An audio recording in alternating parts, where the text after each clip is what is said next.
Hello, my lovelies. This is Volts for June 13th, 2025. Senator Martin Heinrich on the fight over clean energy in the Senate. I'm your host, David Roberts.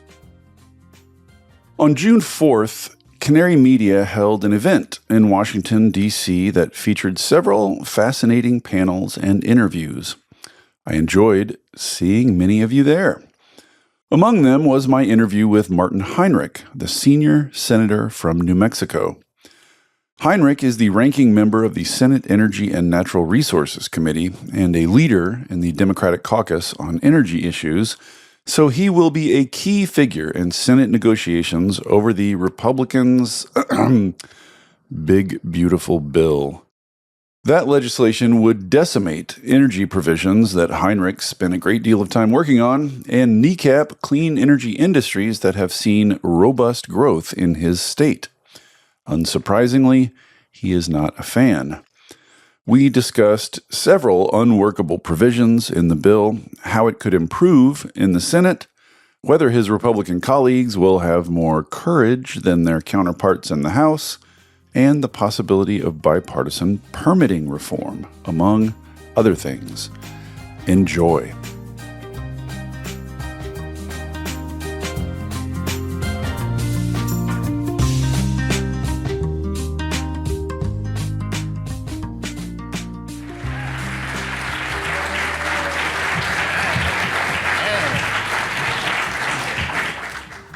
Senator Heinrich, thank you for coming. Welcome. I appreciate it. I thought I'd start with, obviously everybody's thinking about the big, beautiful bill. Sorry, I've been training to say that with a straight face all week. So conventional wisdom going into this process was the Inflation Reduction Act is dumping a bunch of money into red districts, a bunch of money into red House districts. Mike Johnson has a one-vote majority. Things are very tight. That means every Republican representative has power to sink the thing, basically. So I think the conventional wisdom was he's going to have to make some big compromises to get this thing through. It's going to be a really delicate process.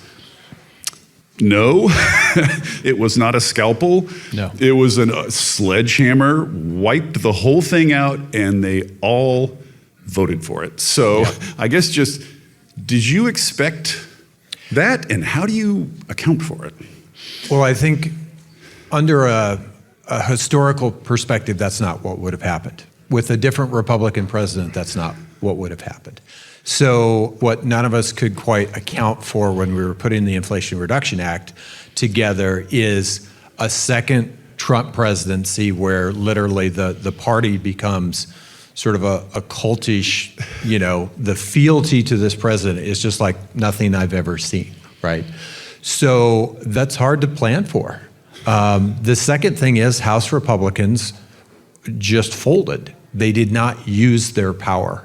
And we did see what happens when some House Republicans did use their power. You look at what Ryan Zinke and a few other Republican House members did on the public lands provisions, where they were trying to sell off our public lands to pay for portions of the bill. And they said, we're not going to vote for the bill until you take that out. Well, you know what they did? They took it out.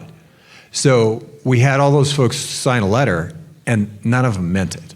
I mean, that's the reality. They weren't willing to use their political power to say, I'm not going to vote for the bill until you fix this, this, and this.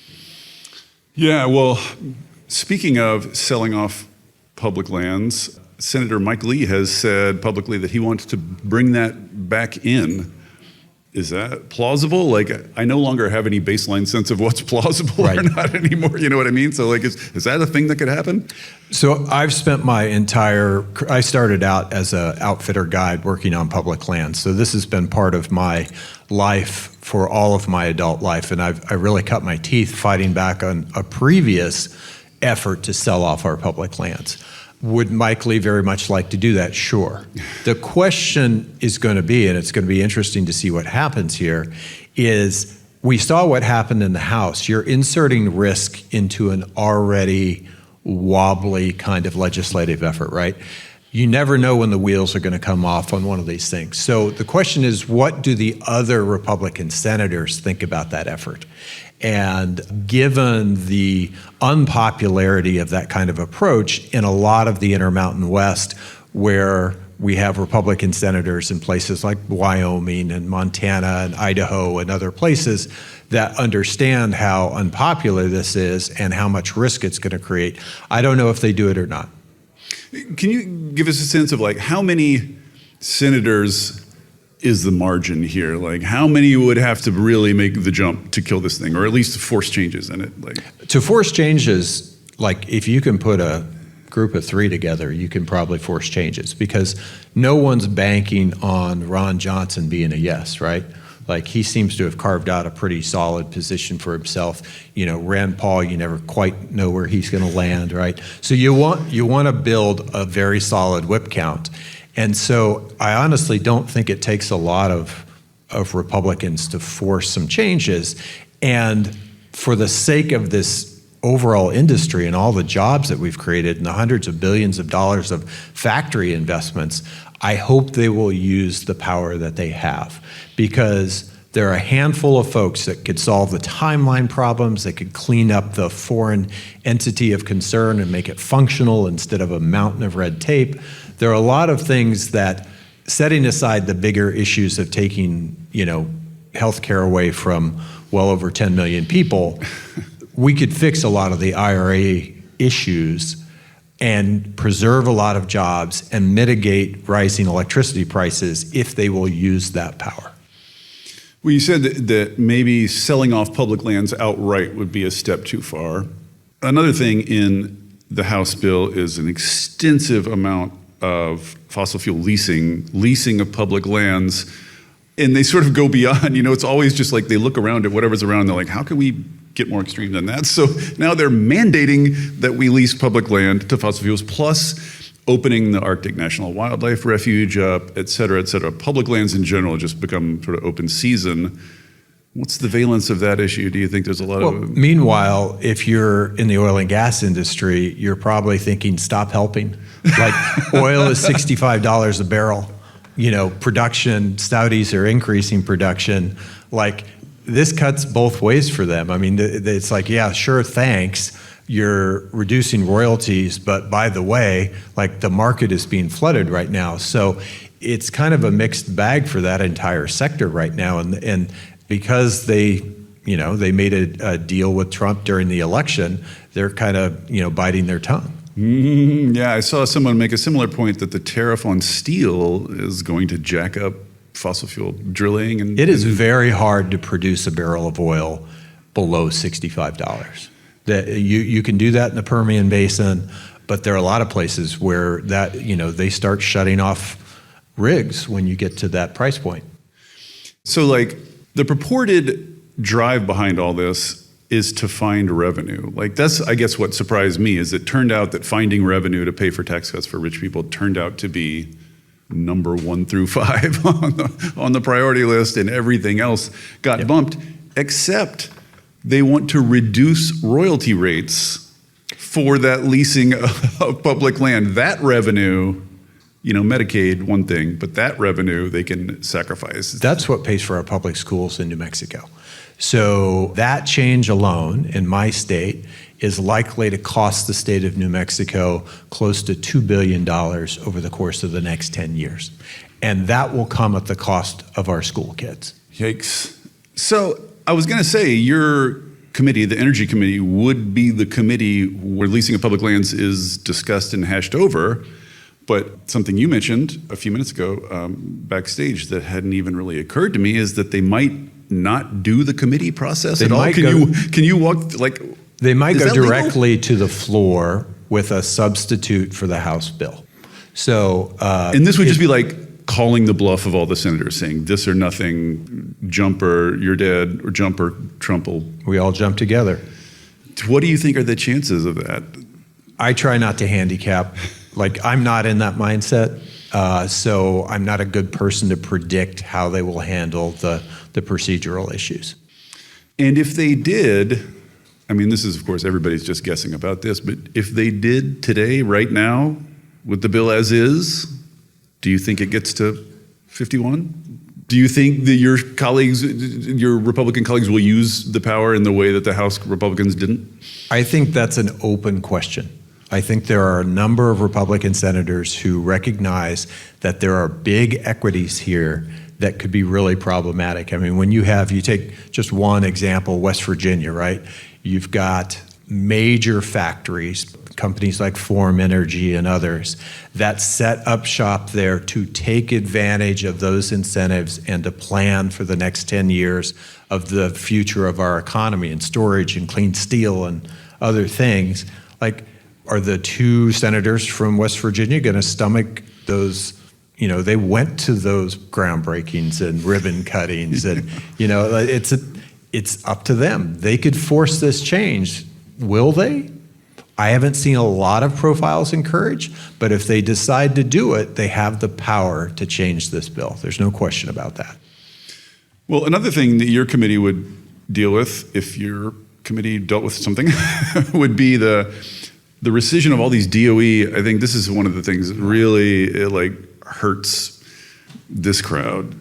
All these grants, all this money that was going out the door. Some of it they're just pulling back. Some of it they're trying to yank that's already out the door. So is that legal? What is the legal status? No. First off, just to clarify, it's not legal, but this is an administration who is willing to break the law and then pay the consequences later if they're held to account by a court so they're going to test the bounds of all of this. And I have a great deal of sadness around all of this because we are the country that we are because we invested so methodically over time in science. And whether you care about NIH or, in my case, NNSA and DOE,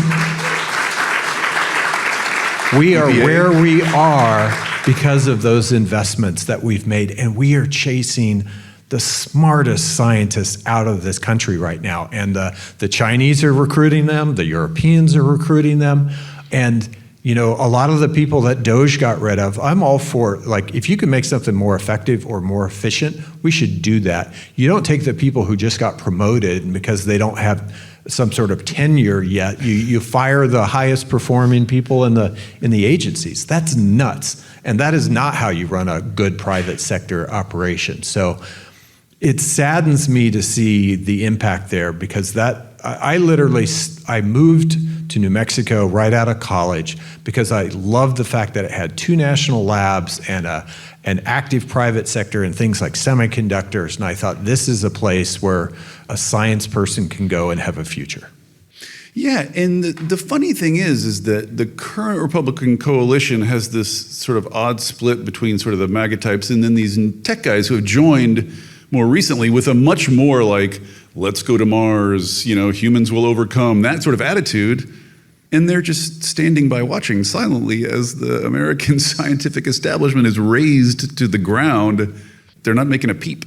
And it's unilateral disarmament with respect to the real competition with China. Because you look at the stuff that they're yanking, the money that is designed to make our manufacturing sector make the same kind of changes that our energy sector has already made. That's a competitive issue. So there's so much dissonance, cognitive dissonance in all of this. If you don't like China controlling the battery supply chain, maybe you should build batteries in the United States. So don't get rid of the incentives to build batteries in the United States. You can't build them here, but you also can't buy the ones that China's making. So, what's the remainder there? Let's talk a little bit about permitting on 2 scores. One is, there was a lot of discussion of permitting last session. There's a lot of dispute about who exactly is responsible for that not making it over the line, but it was a relatively sophisticated agreement of people with different perspectives. What the Republicans have done, left on their own devices, is come up with, hey, what if people can just pay to bypass environmental review? Which, is that as ridiculous as it looks on the surface? Is that a plausible kind of reform? Will that do good? Is that on your list of good permitting reforms? No, it's not. And it you shouldn't do permitting reform and budget reconciliation. You're not supposed to take something that is policy and masquerade it as a budget item so that you can include it in budget reconciliation. And the biggest reason for that is we need long-term certainty in the permitting process. So personally, I believe that the Democratic Party needs to be the party that says the United States of America can build big things again. So how do you create the certainty where you can do that and do it on a time frame that actually makes sense? I spent 17 years shepherding one transmission project through the federal, morass. Did it ever? Two NEPAs. Yeah, it's SunZia. It's being built right now. 3.5 gigawatts of clean power coming onto the grid right now. But 17 years is not a reasonable time frame. So I'm very proud of the permitting reform that the Energy and Natural Resources Committee did last Congress. I was deeply involved in those negotiations. And we got most of the committee. Yeah, we lost Josh Hawley and we lost Bernie Sanders, but the people in between voted for this. We should pick that up, dust it off, and pass it because we have a coalition, and that's a bird in the hand that would actually make a meaningful difference. Instead of throwing for the sort of dogmatic end zone and saying we're going to destroy NEPA completely or we're going to let people do pay to play as part of the permitting process. Yeah, do you anticipate that happening? Like when this bill is done and off the plate, do you think permitting reform is going to be on the agenda? I think it will largely be determined as part of the process where we scrub the bill with a parliamentarian. So the question is, does it survive what people on the Hill call the bird bath after late Senator Byrd? And this is clearly, in my view, this looks an awful lot like policy masquerading as budget. So if it comes out, that's the most likely place where it comes out. Well, I want to get back to permitting reform, but they have defied the Senate parliamentarian once now. So is that just a thing now? I think Tom Tillis has said or Thune said he wouldn't overrule the parliamentarian, but I don't know how seriously to take that. Well, one data point does not give you a trend. We're going to find out if that was an anomaly or a trend. And if it's a trend, I try to impress upon my colleagues on the Republican side who get very exercised about certain members in my party. I'm like, think through all of this stuff and think through when AOC's in the White House, what's she going to do? Right? When you start ignoring the Congress and saying you can just take the money from this project and put it in this project instead, even though that's not what our laws say, how are those Air Force bases in Texas going to fare under a president you don't like? So we've got to get some guardrails back on all of this where Congress is doing its job and there are real delineations of power between the administration and the Congress. I think this is part of what freaks a lot of people out is it doesn't seem like giving the president dictatorial powers is the kind of thing you do if you anticipate the other party ever being in that chair again. You know what I mean? But back to permitting reform. Never mind democracy. Back to permitting reform. I think the sort of conventional wisdom is that the Republicans, this was in the last round, the Republicans want it to be easier for oil and gas. The Democrats want it to be easier basically for transmission mainly and clean energy. Republicans don't like the transmission part. A lot of Democrats don't like the oil and gas part. We're going to do them together. But now they have the votes, theoretically, to just bully their way through with their own permitting bill. Do you think, is there enough support for the transmission side of things on the Republican side? Hey there, everybody. Don't worry, I'm not going to tell you about a new mattress or push a credit card on you. This isn't an ad. There are no ads on Volts. It is supported entirely by listeners like you. If you'll indulge me for a second, I'd like to ask for your support. I started Volts because we're all surrounded by depressing news about climate change and misinformation about clean energy, and it's never been more important to share the stories of the real people on the ground doing the real work of transition, and all the ingenuity and courage and public spirit they are bringing to it. People are hungry to hear these stories, to learn from and find inspiration in them. I've heard from people who change majors or careers after hearing episodes of Volts, people using it in classrooms and community groups, even state legislators who have passed bills inspired by specific episodes. Sharing these stories matters. It makes a difference. If you have found value in it and want to help me continue doing it, I hope you will join the community of paid subscribers at volts.wtf. It's about the cost of a cup of coffee a month. If you don't like subscriptions, you can make a one-time contribution, leave a review on Apple or Spotify, or just tell a friend about Volts. I am grateful for any and all support. If you're already a paid subscriber, thank you. And now, back to the show. Is there enough support for the transmission side of things on the Republican side? There is. And look, the transmission pieces of that largely lived in that energy and natural resources effort, right? They don't live in the Environment and Public Works Committee. That's where a lot of the NEPA stuff would happen. But in terms of having a balanced product, we came up with something that satisfied with both sides. I mean, John Barrasso is from Wyoming, conservative, Republican, cares about oil and gas production, and he championed that effort. And I, on the other side, have spent my life trying to make transmission work. Like, we came up with something that both sides could agree creates a lot more certainty in the process and a faster path to either yes or no. I mean, there are lots of times when the answer needs to be no, but you need to get there in a year or two, not in 12. So I think this is actually doable. And if you want to make some changes to NEPA, you have a chair and ranking member in EPW, in the Environment and Public Works Committee, that work well together too. So take a crack at that as well. If you put it in reconciliation, it's really a roll of the dice. And how long will it last? And in permitting, we want the solutions to be in law, and we want them to be durable. The people on the clean energy side who were advocating in favor of this previous permitting reform effort, there was a lot of division on the left, I'm sure you're aware, but the people who were for it, their basic point was, if you make everything easier, clean energy wins.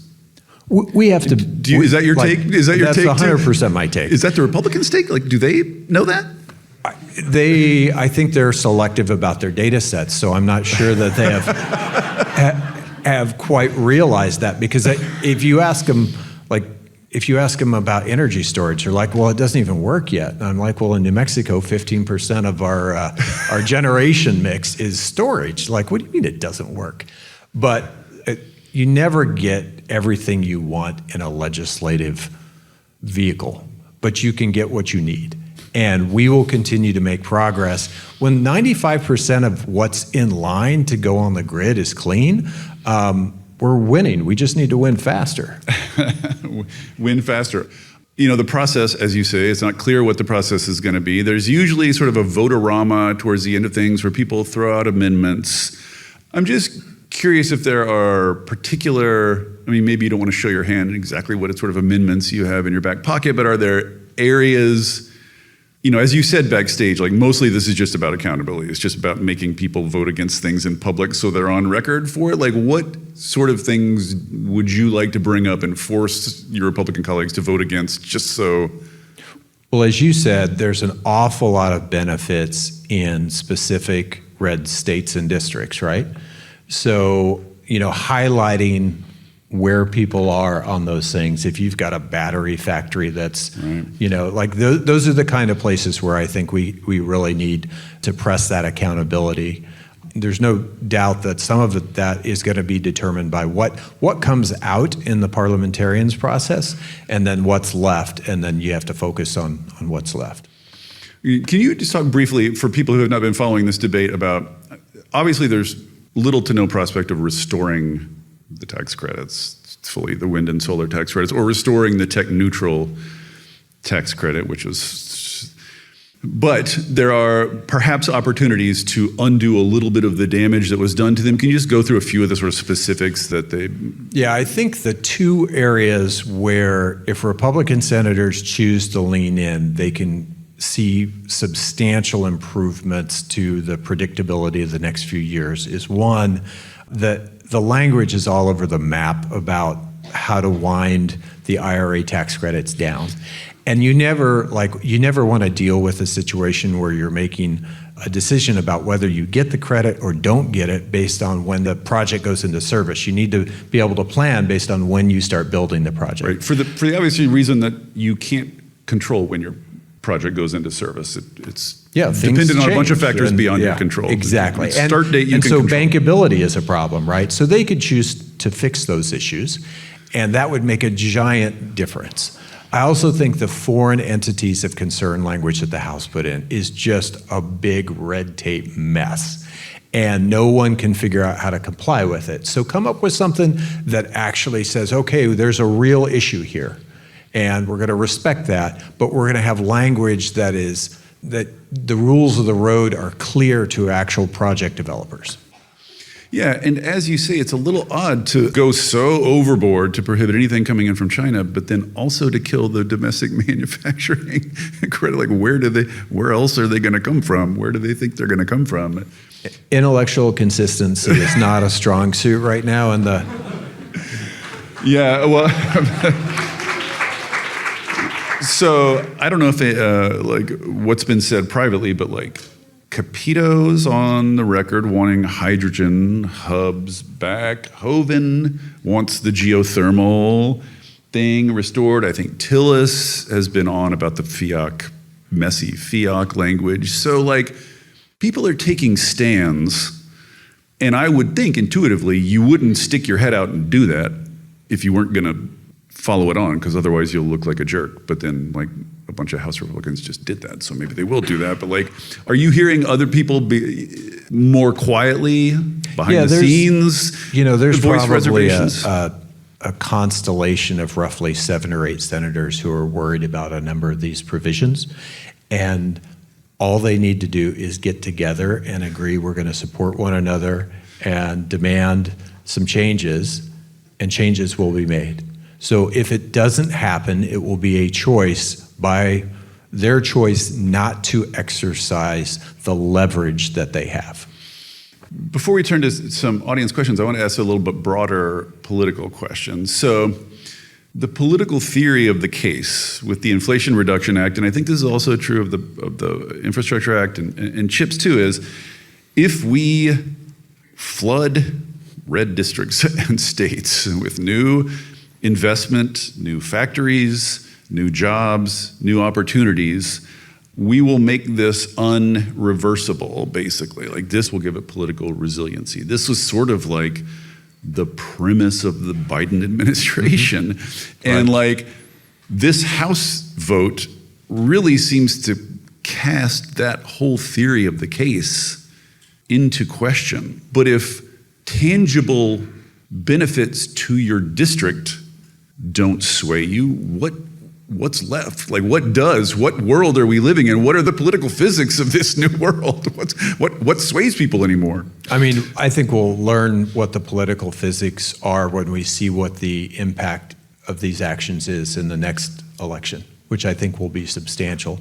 I think the problem here is the timeline was too short, and then you have the sort of cultish issue around Donald Trump, where he's able to change people's mind in a way that previous presidents were not. And so those things combined in a way that that really broke down. I think if we had 5 years of factories, being ingrained in those communities, it would sway a lot more House members. Yeah.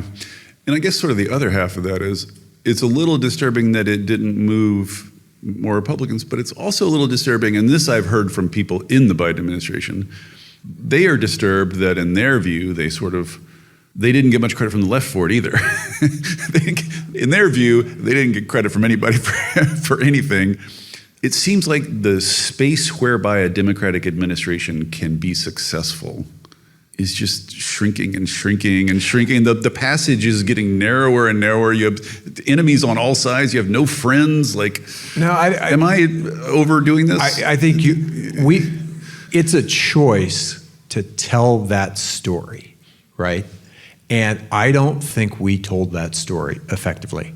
Now, I mean, I will tell you that my closing ad was built all around the ability to build big clean energy projects, and it was full of IBEW workers and laborers. And the reality is that I performed very well in my state, higher than that there was a delta between the Senate race and the presidential race. And it was partly because a lot of center-right skilled tradespeople could see themselves as part of the team in those ads.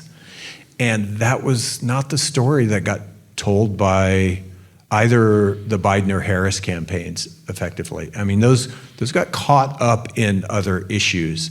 And so we didn't tell that story. And if we had told that story on a national scale, I think people would recognize just how much the world has changed as a result of the Inflation Reduction Act. Okay, final question before audience questions. And this is a question that I've asked every public official I've spoken to since the election, which is that out in Democrat land, I think there's a sentiment that Trump came in and just started steamrolling and has just met weirdly little resistance. Like there was weirdly little. Where are the heroes? Where are the people standing up? Where is everybody? You know what I mean? Like everybody's like looking around like, I thought you were gonna stand up to this, So he's just like, I think people on the left are like, where's the fight? So do you think that's a fair critique, A, and B, where is the fight? So I understand the need for that, because this is an administration that is behaving in ways that we have not seen in modern American history. I also recognize that you have to look at the tools and the math that you have. And right now, we don't have the math. So if you want to constrain this administration, get busy. Like the biggest opportunity we have to do that is going to be the midterm elections. And we will slow things down, and we will filibuster, and we will do lots of things in the meantime. But right now, you have a situation where they have effective control of both houses of Congress. They have the White House, and more often than not, they have a friendly Supreme Court and a friendly, court electorate, except for the very extreme, clearly outside the box, extra legal things that they have done. And in those cases, the courts have been constraining them, and the system is working. But I think it is not going to be any magic person in the House or it's going to take all of us, and it's going to be the most powerful thing that is changing our ability to slow some things down or change outcomes is actually the things that are going on in red states, in red districts, where people who normally would be seen as absolutely friendly are questioning what these Republicans are doing. So when you start laying off veterans by the thousands at the VA, and then you go home and you hear about it, that's the stuff that is actually creating the space for us to begin to govern again and begin to limit the impact of this excessive administration. All right, well, let's take some questions. Do we have a roving mic? Hands up if you have questions. Hi, first of all, thank you guys so much for this talk. It's been really amazing and very informational. I want to push you on the last question. We have a lot of industry, we have NGOs, a lot of maybe former DOE employees in the crowd. And I want to ask what we can do to make your job easier. I mean, is it money, is it media, is it new reports or new research? What can we do to help get legislation passed while not being in government? I think, one, it's really helpful when groups are pragmatic and support what is never going to be the perfect, right? Like, this is not a game of the perfect. It requires compromise to get real durable things done in the Congress, no matter who's in charge. And so being the adult in the room who's willing to take some arrows because things are never going to be perfect, that's an important dynamic. I think in the midst of this current situation where we have the Trump administration really running roughshod over many of our norms and our democratic institutions, I think the most powerful thing that people can do is tell their own stories. So when somebody gets online and says, I spent this many years in the Marine Corps, and then I went to work for the Veterans Administration, and I got let go after my promotion because I didn't have a year's worth of service, that resonates with people. And it tends to find its way in front of my colleagues who have sort of stopped listening to the phone calls and the letters and the emails. It gets in their feed because it's algorithmically based. And the same is true of people's jobs. Like when you attack somebody's job, what they did with Empire Wind, I thought that was absolutely unacceptable. You take a project that was fully permitted and you try to do something outside the law to then threaten 2,000 union jobs. Like when those folks get online and say, this is what they did to me, and this is what it meant for my kids and my family, that stuff resonates. And I think we need to, I just urge people, if you've been impacted by some of these extreme abuses of power, tell your story. It's more, when I go to the floor, I don't talk about what I think. I oftentimes read from the letters. I tell people's story from my state. I just want to say thank you so much for your plain speak. You started off talking about a brain drain, and I just want to know if you see a road back from that, because that is real, and I don't know how long those consequences will last, so I'd love you to talk about that. It is real, and it will take time, and the sooner we can start, the better. I mean, we need to change the discourse in this country to one again where we can argue about our opinions, but facts should be facts. And the way we've allowed the social and other media to be so fractured that people are able to consume the narrative of what's going on in this country through a soda straw instead of having some common understanding of what we are as a nation is really caustic to our ability to lead and to compete with our near-peer competitors. So we need different leadership. Elections matter, and then we are going to have to, like, day by day, show that we value those things. We value and how we compensate you, how we talk about you. We got to stop with this dumbing down approach to the world. It is not in the interest of a great nation to do that. Yeah, and I'll just add something I saw on social media a couple of days ago, a letter from a guy who'd been let go from the NIH and had tweeted about it and then followed up saying, less than 2 hours after my tweet, I got a letter from the Chinese authorities with an offer to move my lab to the city of my choice with full funding for 20 years. And if you don't think that the science that we do has value, I think they understand the true economic value of our scientists and our engineers. Thanks so much for a great conversation. I have a question that's related to a very public departure from the administration last Friday. Elon Musk is no longer leading the Doge effort. Let me just, unclear, maybe. Well, whether he is or isn't, he made some pretty controversial statements about OB3. And my question to you is, are his comments helpful to the Senate, or are they a head fake? I have no idea at this point. I mean, we've all been through this with Elon where, like, oh, he's an interesting guy. He's pro-science. He's electric cars. So we kind of like him. And then he swings and becomes the person we've seen for the last couple of years. And now he's swinging back. So I try to not obsess about anything that he tweets. I try to pay attention to, what he does. I don't know how it's going to play out. It probably pushes the two factions of Republicans a little further from each other, which is not a terrible dynamic to be able to slow things down and dig deeper into this thing and make people understand that, 13 million people are going to lose their health care, and kids in a lot of states are not going to have money for their schools, and like the actual implications of this stuff. But it could change tomorrow too, as we've seen happen again and again. Oh, and just quick follow-up, because I meant to ask you about this earlier and we forgot to talk about it, but one thing Elon tweeted about is about AI. So maybe just say a quick word about what your colleagues are missing about AI in this bill, just real quickly.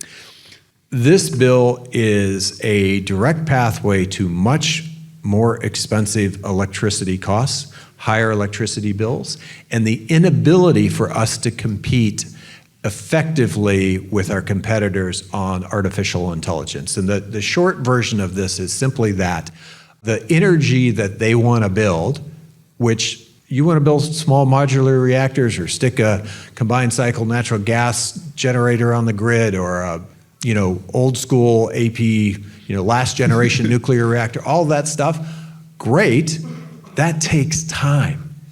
And so all the stuff that is fast and cheap and that we can do immediately is the stuff they're killing in this bill.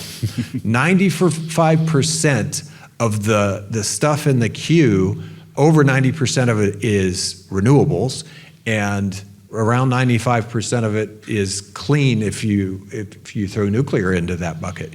But the stuff that can build, we've already built on the nuclear side. It's going to be a few years before the next reactor comes along. You order a combined cycle natural gas turbine yesterday, you're going to get it in 2030. So are we going to starve the entire grid at the time of the largest increase in demand since the air conditioner became commonplace? That's what this bill is going to do.